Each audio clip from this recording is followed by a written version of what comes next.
Oh, we are not waiting on that one. We are not waiting on that one. Hello, everybody, and welcome to Bandwagon Sports. This is our second ever Wednesday show. Wednesday, hump day. Wednesday. So we're going to be talking about some hot topics in college football. We're going to be talking about some NBA action. We're going to be talking about some NFL action. And then some funny news. So, I'm your host, Cade Navarro. We're going to hop right into the action. Welcome to Bandwagon Sports. So, Draymond Green given 2 flagrant fouls and ejected versus the Suns. He literally got tangled up and just bam, spinning back hook someone. We're going to see it right here. We're going to watch this. He gets sent to the locker room. As we got it. Bam! Just smacks him. Just smacks Nurkic. Yusuf Nurkic. Trying to sell a call. He didn't intend to get hit. Didn't intend to hit him. But old Nurkic just taking one to the dome, laying on the ground, all jacked up on Mountain Dew. But Draymond Green, 3rd ejection this season, most in the NBA. Draymond Green has 18 regular season ejections, the most among active players. I mean, this dude's just playing like it's back in the day in 1980. This dude just trying to take people's heads off. I think the beginning of the season, we saw him try to take Rudy Gobert's head off, straight up put him in a chokehold, just try and take his head off. Like, what's the man doing? Like, why is he just so enraged? Why can't he just take a little chill pill? Seems like Draymond Green's got a little anger problem. But come on, Draymond. Come on. Him getting all happy, like he loves it. He loves it, and he just loves getting ejected and getting fined. Like, what is this deal? What is this dude's deal? Like, come on, just take a little chill pill, take a little relaxer. Like, it is not that big of a deal. But we got also last night, former two-time MVP and former NBA champion Nikola Jokic gets ejected after a no call. So I guess what happens is he's mouthing off to these people.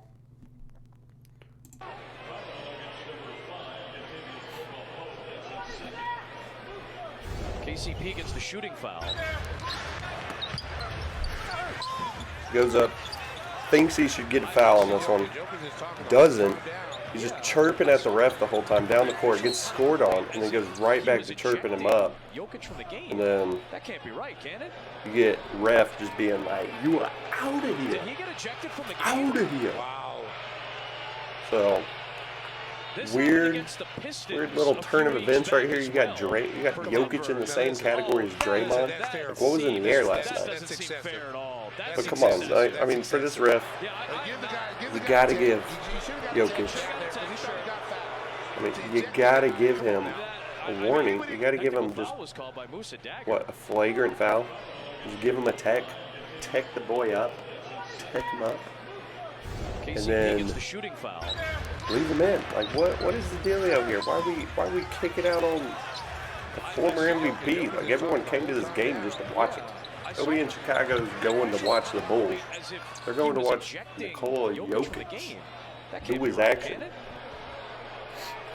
So, interesting call by the refs. We've had a lot of interesting calls by the ref here recently. We had the Kansas City incident. We have this incident. Like, what is happening? What is happening in sports? Are these refs just rigging this game? They're like, oh, we need Jokic out of here. People got him on the over way too much. People are betting on him. Yeah, Denver Nuggets money line. We need to get this guy out of here. The dude is just visually Just visually frustrated. I mean, come on. Was it even a foul? I mean, maybe he hits his arm. Maybe he hits his arm. But come on. Come on, Jokic. You got to hold it together. I don't know what you're mouthing to him over there. But you got to stay in it, man. You got to stay in it, and you got to battle. Next topic. We're going to hop into the Mavs-Lakers matchup. Get old Luka Doncic. Luka. Daddy Doncic. This man is different as a dad. After having a kid, he's averaging 35 points and 12.4 assists per game. I mean, the dude is just going off. The dude is just doing the dad thing. 35 points versus the Grizzlies. 33 against the Lakers. 8 rebounds. 6 rebounds. 6 assists. 17 assists. I mean, the dude's just going off. He's doing it for his daughter. Look at this. Stepping back. Just doing what Doncic does best. Oh! Oh, with the little... little pass behind. Daddy Doncic just looking incredible. 7 turnovers. Got him against the Grizzlies. And what is up with this headband? What is up with this Jackie Moo headband? The man's just playing easy ball. Is his head getting sweaty? Like, is he just trying so hard his brain is just getting sweaty? Look at that. He's got the little band. And then last night versus the Lakers, he had the band on. Is Daddy Doncic, is he just a headband player now? But you got Anthony Davis, 37 points, 15 for 21. Doncic, 33 points, 12 for 28. Let's hop into these box scores, see if old Daddy Doncic got himself a triple-double. So we got Doncic, 17 assists, 6 rebounds, 33 points. We got Exum as well. Dante Exum having himself a game. I think hitting the dagger in this game. 26 points. What a performance from him. Then you got Tim Hardaway Jr. off the bench with a 32-piece. I mean, come on. Grant Williams, 19 points. I mean, just incredible performance from the Mavericks. They had a huge lead the majority of the game, and it seems like every time they got up, the Lakers just kept chipping away. Just chipping. Just chipping. Chipping. Got Anthony Davis, 37 points, as we said, 11 rebounds, another double-double after his in-season tournament monster of a game.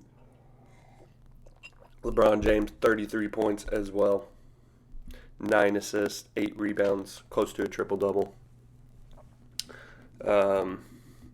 You got Austin Reeves with another 22-piece off the bench, 8 assists, close to a double-double. Let's see. We might have a little replay of this little dagger.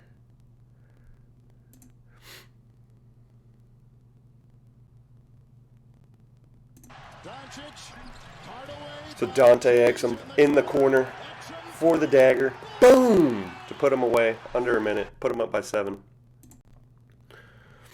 Lakers score 5 more, but Dante Exum just getting the job done. I mean, I guess this is his highest performance since 2020. Dante Exum just feeling himself with the little poke away. With the foul. Dante Exum just having a performance. Good stuff seeing him here. Oh, Luka Doncic. Oh, Luka with the headband. You love to see it. Let's see. Mavericks have won the 2 matchups. So they're leading this regular season series 2-0. LeBron James just got nothing for old Daddy Doncic. Nothing. Once the dude became a father, he is just unstoppable. But that'll do it for old Mavs Lakers. Also last night on prime time, we had Warriors Suns. Got Devin Booker going off with a 32-piece. 7 assists. We got Nurkic, the one just taking a shot by Draymond, flopping on the ground, getting Draymond ejected. 17 points. Looks like we didn't have any Kevin Durant last night. Golden State, Curry, another 24-piece. Yeah, Phoenix Suns taking this one, improving their winning record, 13-10, 6-6 at home. Warriors falling to 10-3. Not really much to talk about those two. That little matchup. This Wednesday, I guess tonight at 7 p.m. Eastern Time, we're going to have the SEC. We're going to have the SEC announce their 2024 football season schedule. So we're going to see how Texas and Oklahoma fit into these matchups. I think there's been some early stuff released. Like we got this past Monday, you got Eli Manning on the Manning Cast announce Texas, Georgia, and then we had Alabama, Oklahoma. So we're gonna have some monster SEC matchups this year. Obviously, you know I'm a Texas fan. We're playing Georgia at home. I will be at that game. This will be a monster of a game for Texas. I think they also play Michigan at the beginning of the season, second game of the season. So Texas, they're going to have a tough one, but if they pull out these victories, hey, they're going to be in that playoff contention. They're going to be in there again, back-to-back years. With old Sark, I think they get it done.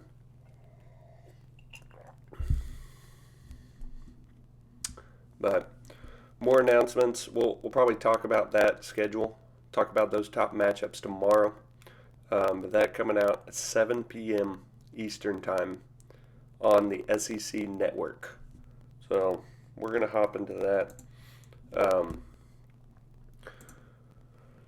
Drake May, supposed to be number 2 overall pick. We talked about him yesterday, I'm pretty sure. He is leaving his school and he is declaring for the draft. Big stuff from that boy. We should see him go either probably number 2, but could be number 1 overall, playing at UNC.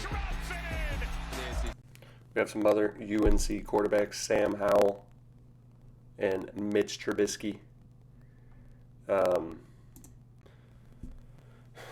But other people not declaring for the draft, we have Tyler Van Dyke announces he is transferring to Wisconsin from Miami. So Miami this past season had an undefeated record, and then we saw a controversial call, not very controversial, just a bad decision making from their head coach to run the ball up. I think they're up in the fourth quarter with like a minute remaining to run the ball instead of kneeling the game out. And Miami ends up fumbling the ball. Georgia Tech gets the ball, scores, wins the game. But Miami should have remained undefeated and kneeled the ball out. Should have won that game. But hey, this is big transfer portal action right here. We're going to start seeing this as the season starts to kind of roll on. These are going to be some hot topics, this transfer portal. We got more transfer portal talk. Matt Rule touched on it. So we're going to hop in. We're going to look at that video here in a second. But really just talking about the implications of these people transferring, how it's pretty much free agency. I mean, these people are going to be jumping ship left and right, just looking for that money. Might not find the money, as Matt Rule says, but definitely looking to find that money. Wisconsin, great football program. So hey, maybe with a solid quarterback, they can get something going. We're gonna be seeing a lot of this action. I mean, this isn't the only little transfer right here. We got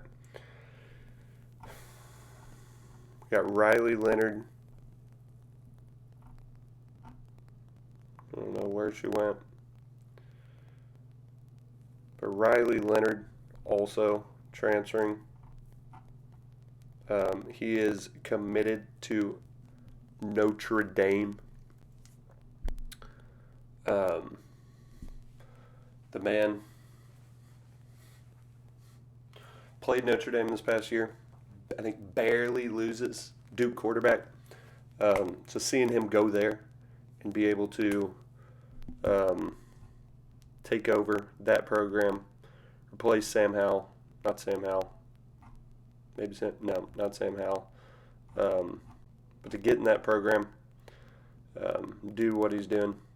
I thought he would most likely go to Texas A&M, follow his old coach. I thought they were bringing him along with him, but it looks like Notre Dame. It looks like a better program. Looks like he's going to be maybe shifting that way. So we'll see what he ends up deciding. It's just a commitment. But hey, Notre Dame, they got some alumni. They can pay some big bucks. I guess so can A&M, but we'll see. So we have record-breaking 8 wide receivers projected first-round selections in this year's mock draft. Record-breaking. So we got just studs catching the ball this year, and some of these are actually going to probably surprise you of how deep they are compared to these other receivers. But Maserati Marv, projected to go number 3 overall. There's talks of him staying, as we touched on yesterday. But if he's going number 3 overall, he's not going to pass up on that big-time money. Malik Neighbors, projected to go to Chicago. Number 8 overall projection in this draft. That would be a massive pickup. Him having arguably a better season than Maserati Marv. But wow, big pick. Keon Coleman from Florida State University, projected to go number 13 overall in the first round to the New Orleans Saints. Like this is an early mock draft, but most of these people will go in this first round. Wow, Rome Odunze going to the Steelers. For some reason, that just looks like a Steelers face to me. That just looks like a guy that's going to play for the Steelers. I don't know what it is. There's got to be something there. But he just looks like a Steeler right there. Like I feel like I could just slap a Steeler jersey on him. But he'll have Kenny Pickett, somebody launching him the ball, if that's who they're still going with at quarterback. But this dude will be an absolute problem. Xavier Worthy, Texas wide receiver, projected to go number 19 overall. This dude is just a speed demon, and he has been tearing it up for Texas this past, I think, 3 years. Just had incredible performances. Last year, struggled with a hand injury, still fought through it. Maybe had some drop balls, but this year, absolutely torching people.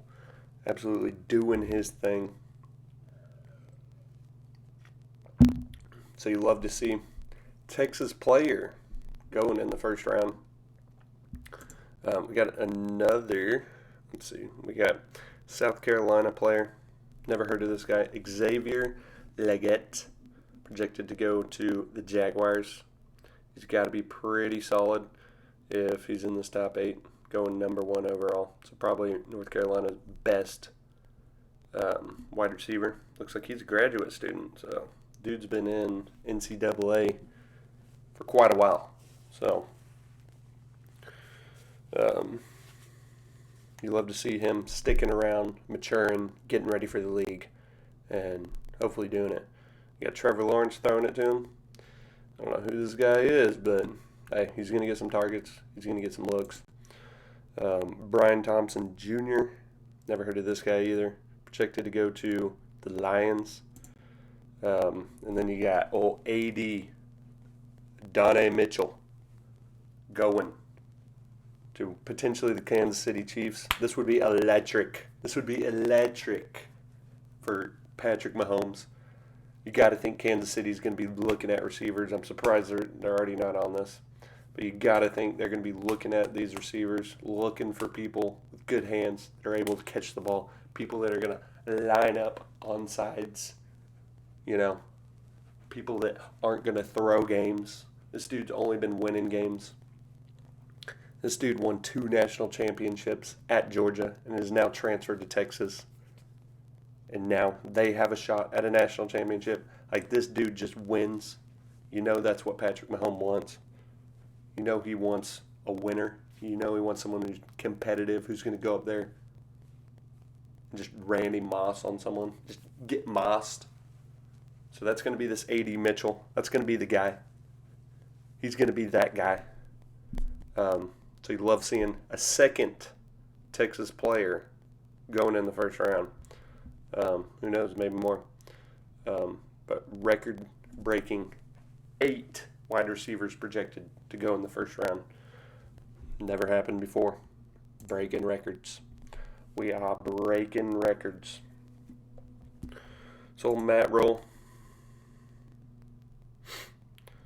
yesterday spoke on the Pat McAfee show about the NIL transfer portal and how, as you see here, there is no system. People need to know that. We saw it with A&M players saying that, hey, they were recruited there and said that they were going to get paid, never got a dime. So it's really important that, hey, NIL, NCAA, maybe these schools come up with a program that ensures that they are getting that value. Apparently, these players can get offered $1 million, and then they get there, and then they don't see any of it. So let's kind of listen to this real quick. Contracts. There are no, and Charlie Baker from the NCAA is trying to make it where the college is like, we can't even have the conversation with the players about the money. So now you have, all throughout college football, you have players getting agents. Sometimes they're great agents, NFL agents. Sometimes they're not certified. There's no like NFLPA regulating it. They're dealing with third parties for each school. Each school has a different amount, and there's no system to it. I had an NFL GM text me this week, and he was like, "Bro, how come you guys don't just make it binding? How come you guys?" I said we can't even have a conversation, or else we get in trouble. So it's them dealing with a third party. They can tell a kid, "Hey, you're going to get $1 million," and then you can transfer from Nebraska, go somewhere else. At the end of the day, and then they say, "Hey, you know what? We don't have that money anymore." And oh, by the way, once you transfer, you're stuck at the second school. So you actually get penalized. Like, you get penalized for recruiting a kid out of high school. He can leave for more money somewhere else. But if he goes somewhere else, he's stuck there till he graduates. So there is no system. And I think it's important that people know that. Because you know what? Some good coaches are losing their jobs, and some good programs they're building players up, and then players are leaving. And I'm all for players. Let me just say this: I'm all for players making money. And then they say, "Hey, you know what? We don't." So Matt Rule kind of just talking on how, hey, there is no system to this. Most of these players, they're getting these third-party, agents. Some of them even taking up to 20% of their NIL deal. I think most agents in the NFL, they're only taking like 3% of a contract.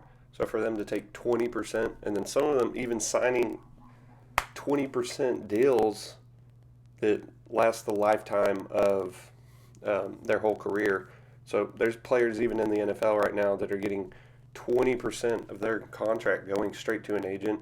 So people getting taken advantage of. These little kids, I mean, they're not little kids, but they're young adults, and they don't know how this agent process works. The NIL and transfer portal and all these schools don't know how it works. So you got just kids just getting taken advantage of. You're getting kids offered a certain amount of money to transfer. They're transferred. They're not seeing any of that money.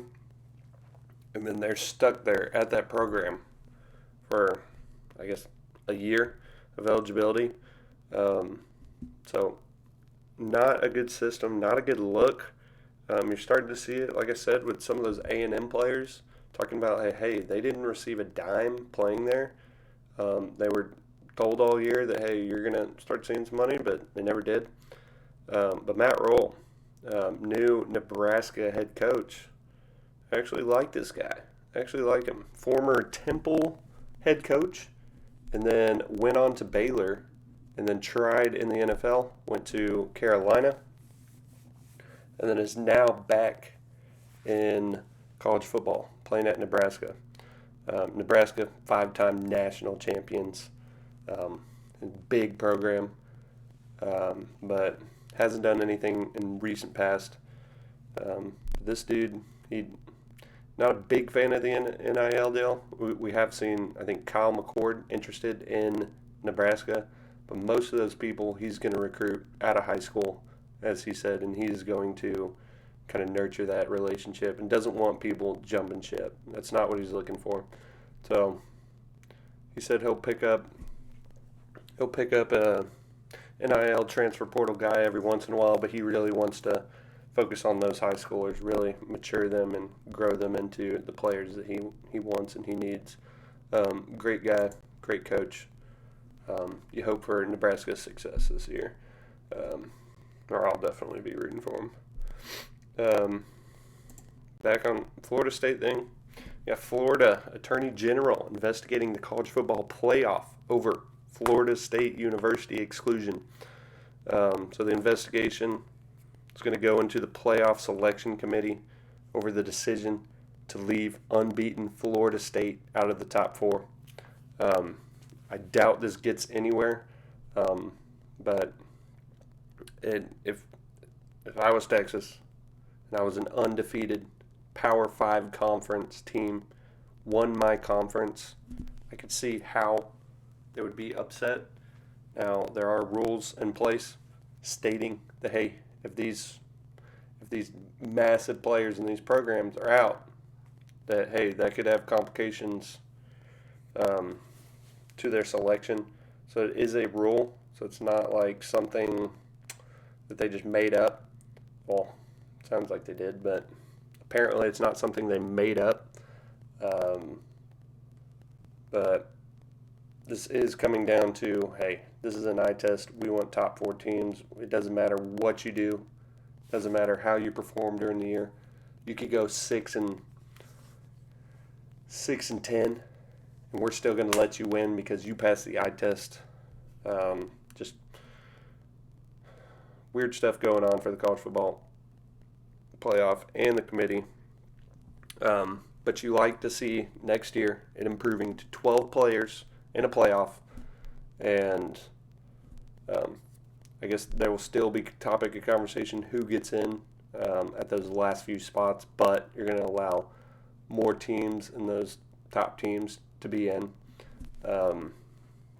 Saw this year, you probably saw like 8 different teams that were deserving of probably being in the top 4. So having those teams there this next year, that is going to be huge. It'll really make it interesting. More games, more football. It's going to be Power 4 next year. We got a lot of changes. We'll touch on that one day, but a lot of changes coming to college football. Just ridiculous stuff. Tommy DeVito and Zach Wilson named NFC and AFC Players of the Week. Old Tommy Cutlet. It seems like we're talking about this man every day. Tommy Cutlet, and old Zach Wilson. Players of the week.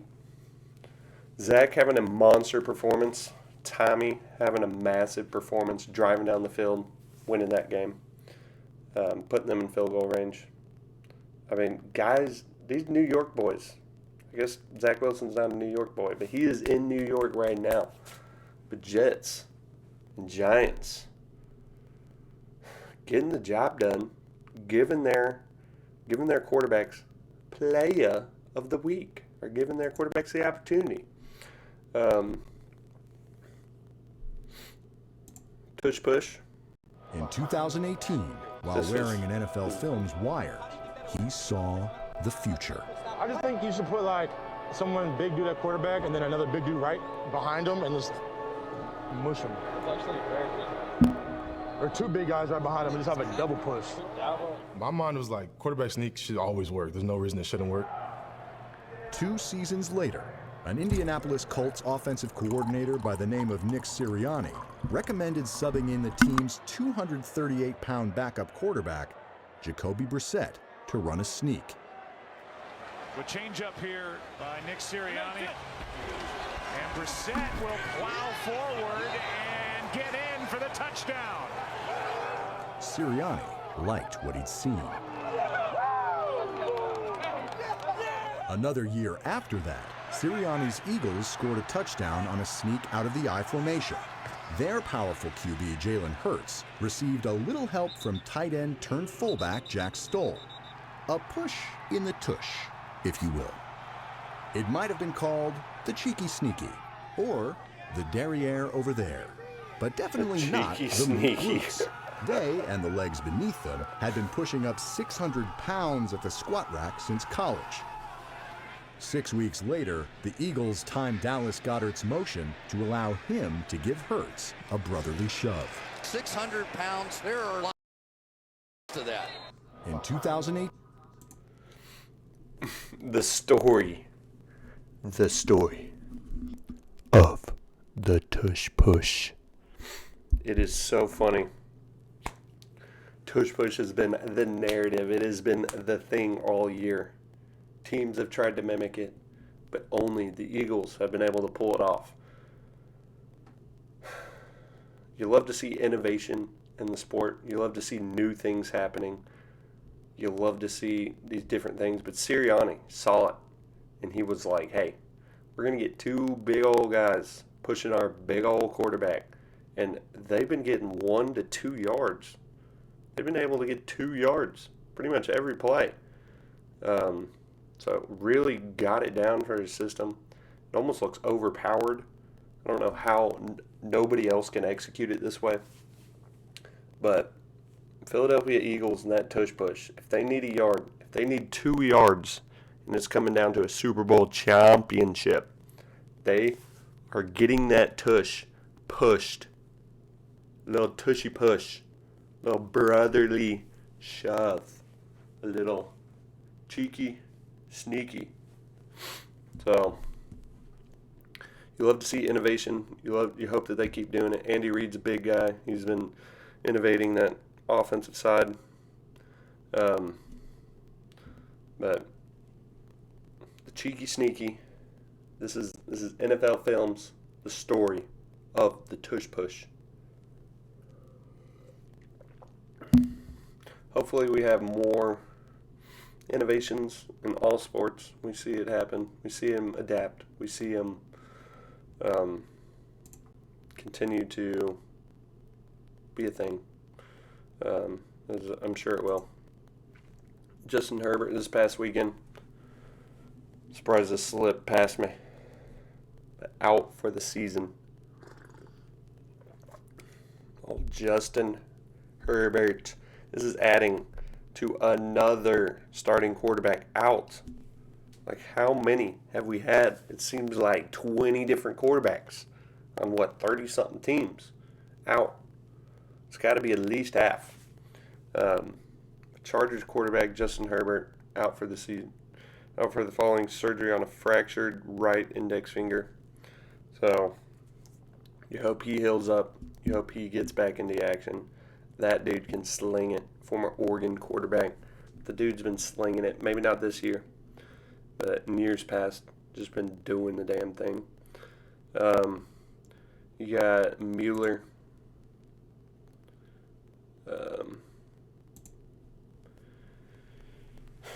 I think it's Nick Mueller or something Mueller.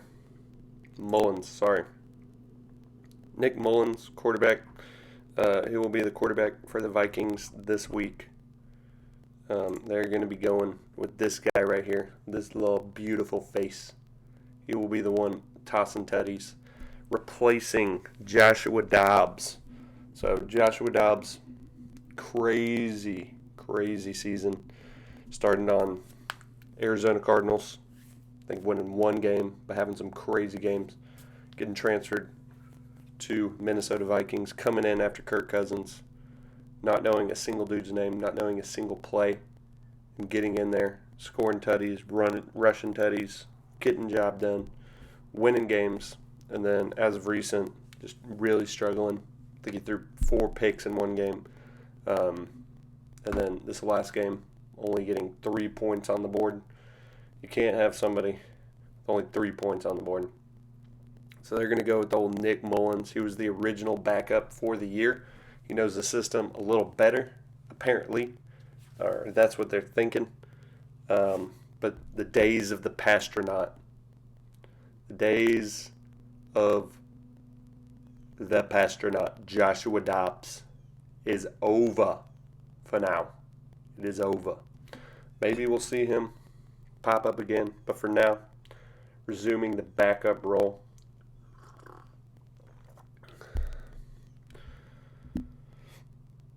Yards, man. Yards, he's 20th on the season. Touchdowns tied for 20th as well. Interceptions, 89th. QBR, 19th. So, it probably would have been a lot higher if it wasn't for these past 2 games. Old Nick Mullins taking over. Taking over for old Joshua Dobbs. We had an NBA player last night with 26 minutes playing in a game. See him dribbling right there. Probably wasn't that game. Recorded 0 stats. I mean 0 points, 0 rebounds, 0 assists, 0 steals, 0 blocks, nothing. Third player ever to play 26 plus minutes and get 0 points. Ever. Third player ever. That means that dude was just running around.